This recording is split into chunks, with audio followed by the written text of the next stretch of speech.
Here's a quick guide on how to mount a epee. So first of all, you'll need a blade.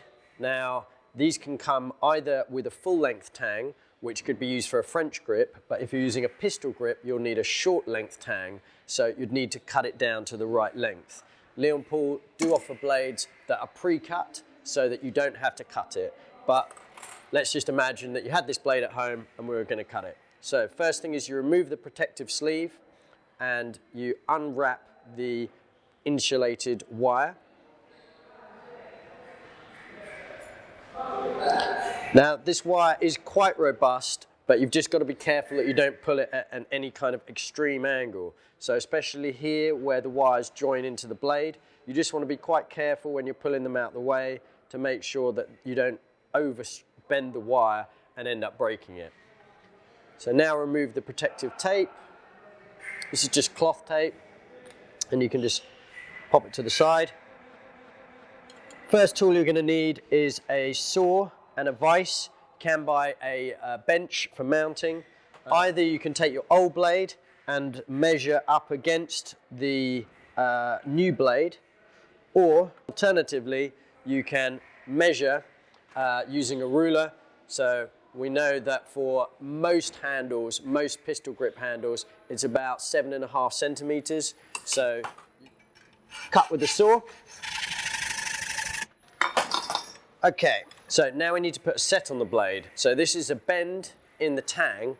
That means that when you come on guard, your blade is actually going to face the opponent. So it's generally bent a little bit to the left and a little bit down. So again, we use a bench mounted vise. So we just give it a little tweak. And then down.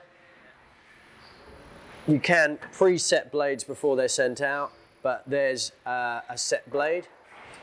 So the next step is to add your guard.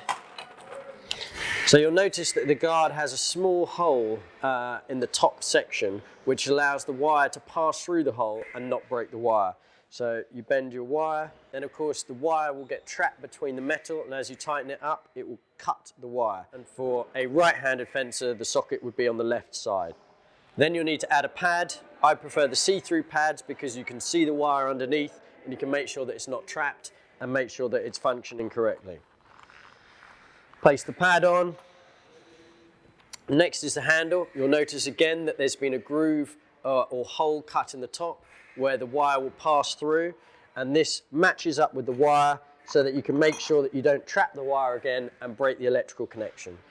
And the final step to get it solid is to use an Allen key and the nut. The next step is to feed the wire and connect it up electrically. So there's two ways. You can either feed it through the hole that's provided, which I think gives a better contact, or you can just have the wire round the back of the insulated guard socket. So you feed the two wires through the hole.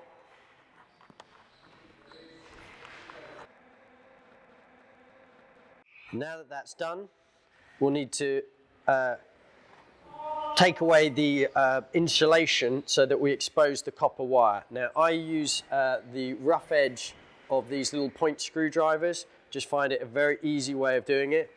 So now we're going to take the copper wire, feed it underneath the nut, and then you tighten it down using a screwdriver. And I find the easiest way is to go for the top nut, you feed it round the right hand side, and on the bottom one you feed it on the left hand side, and this just means that the screw is actually acting in the same direction as the wire and going to pull it so that you end up with this nice V shape in the wire. And then to cut the wire, again I use the point screwdriver. I just use the tip of it.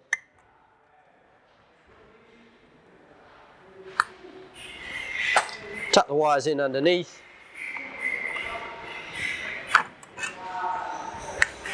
And there you have one mounted epee.